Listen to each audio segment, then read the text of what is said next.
1, 2, 1, 2, 3, 4.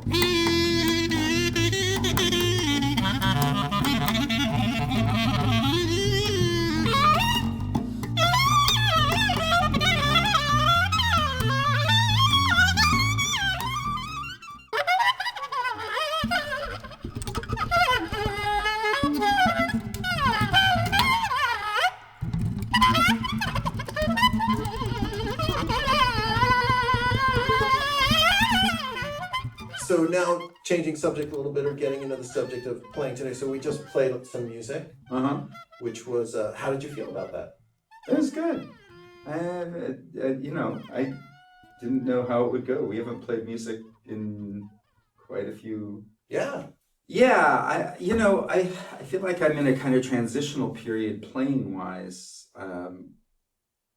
I know where I'm kind of coming from, but I'm not entirely sure where I'm going to playing wise. So we came into this totally just improvising freely, right? Which is always a dangerous thing to do, or an exciting thing to do, and a fun thing to do for the musicians, maybe not so exciting for, let's say, Austin, our engineer, who's sitting behind the camera now, who had to listen to us just play for like 2 hours, and he may be one of the 20% or 10%. We don't know. I'm assuming he's a thumbs down on that. He's part of the 80%. I think, it's a good thing we put our hats back on. Yeah. Anyway, but what I was going to say... Dodge the tomatoes. What I was going to say is that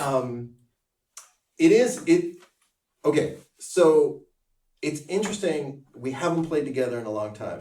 And, I started, you came in, and I've got this one instrument that I've been playing for a long time. It's kind of big electroacoustic, it's an acoustic electric 5-string. I'm just in love with the thing. And it's because I don't know what happened to me, but at some point I was like, all I want to do is sound like Charlie Haydn. And I play a fretless electric bass. And I was like, and Charlie Haydn, really, it was that album, The Golden Number. Yeah. And that album just like... Maybe the best album. I don't Not just his music. I mean, not the fact only that he was at Cal Arts and I met him and all that stuff, but just I his listened sound. to the duet with Ornette just very recently on trumpet. Ornette's playing trumpet. I know. That's But the track. sound of Charlie Haydn when he touches the strings, the sound of his bass has so much soul to it. You can't. It's emotional. No one else can beat Charlie Haydn. He's got his tone, like there are so many bass players who can play so much faster than Charlie Haydn. Right. There are so many bass players who are so much more technically efficient. And then I listen to Haydn, and there's so much soul in his playing. It's just inspiring. So that kind of became a model for me of like, that's why, and I found this bass, and it just all has come together. So us playing now, with me trying to, with this specific sound, I'm remembering when we used to play, we were all very happy to kind of decide on things quickly. Like, oh, that was cool. Why don't we do that? And then change over to this and do that. And I tried to stay away from us doing that in the first part of our playing. Because I was like, we are going to play together. We haven't played together in a long time. And I'm hearing a lot of things that I know I can say to you. Like I can say, hey, Dan, what, and I'm going to say them to you now. But like, so you brought in a piece that had 4 notes, and you were talking about how it was inspired by Carnatic music. And I'm like, this is totally awesome because I love Carnatic music. And,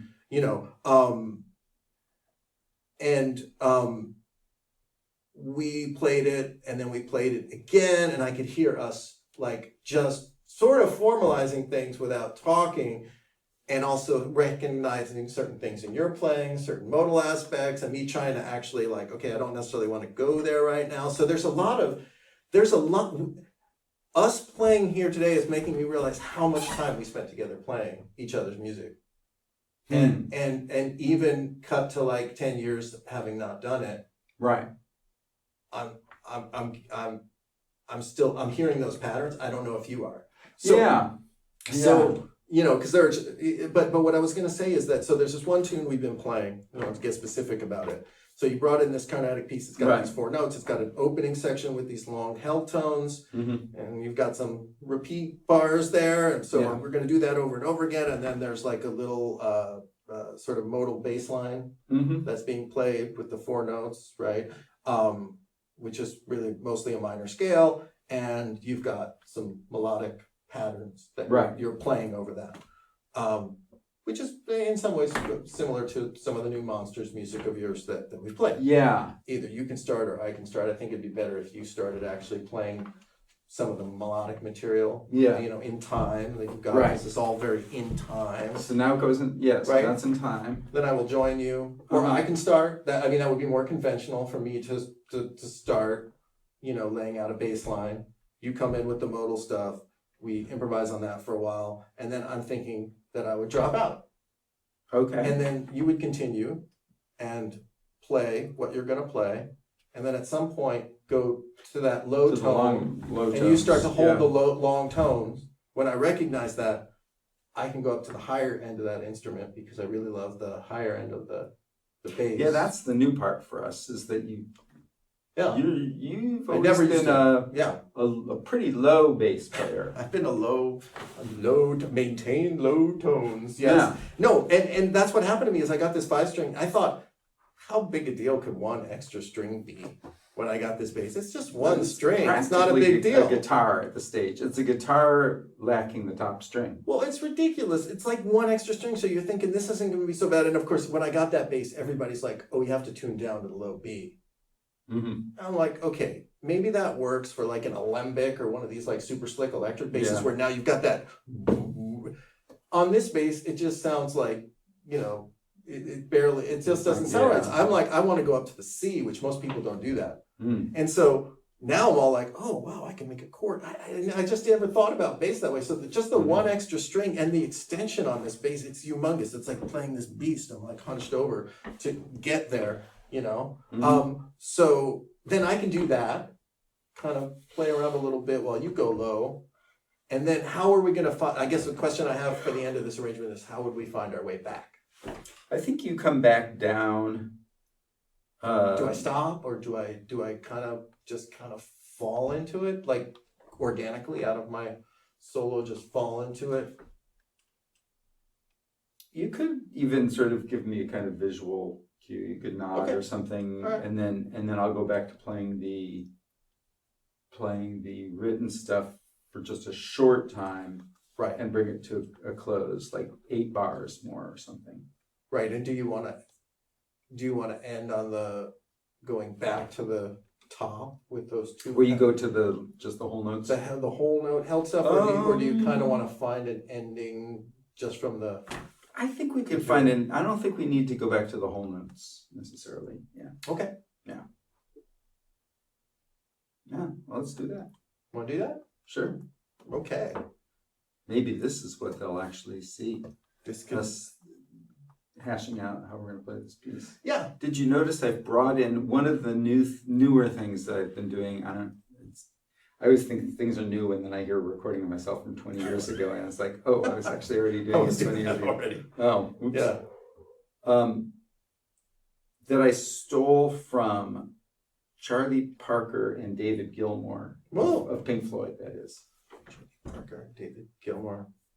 Both of them do this thing. Oh, okay. I was trying to just put that. I didn't know if Charlie Parker played on Dark Side of the Moon. So I was just confused about his solo that.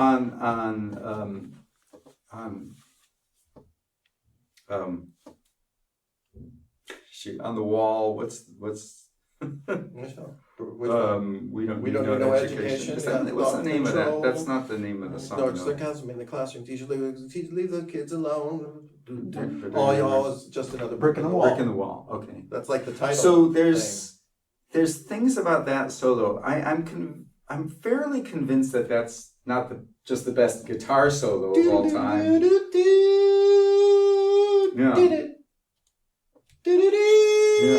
See, why do I have this in my head? This is just psychotic, right? I can hear There's the whole song. There's this thing that he does in particular, where he plays. I don't know how he does it. He goes, but it sounds like that. Yeah. Bling. Yeah.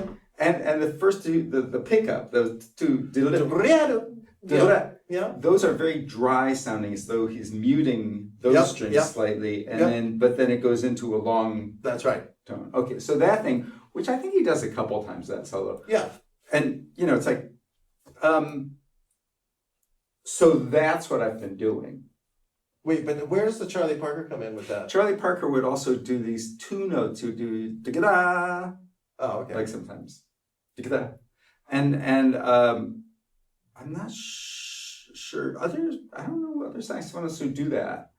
But I figured out, I don't know if I'm doing it the same way that Charlie Parker is doing it even. Oh. But it's I find it a really, like just the sound that I'm just really into these days. Okay.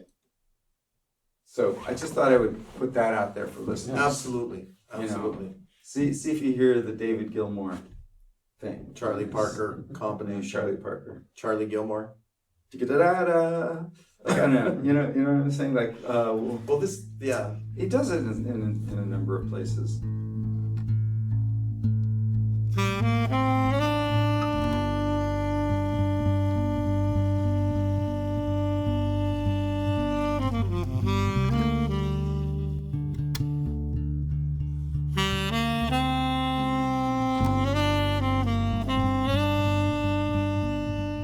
So first of all, Dan, it's great playing with you. It's Yeah. great to have you here and to talk to you. And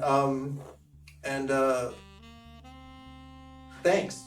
Thank you. Hopefully this is just the first of many occasions where we get together and play and eat and talk. Yeah, we should have one of those shows like old men in hats talking about music. Isn't that like, Right. you know, you've got the Fishing with John, and you've got like comedians in cars having coffee, and we could just be like musicians in hats just talking about shit. Yeah. I mean, basically, we're not eating, we're not doing anything. We're just talking about shit. Yeah, wasting everyone's time. Yeah. Musicians in hats wasting everyone's time. I like that. I think that's a solid, I'm down with that.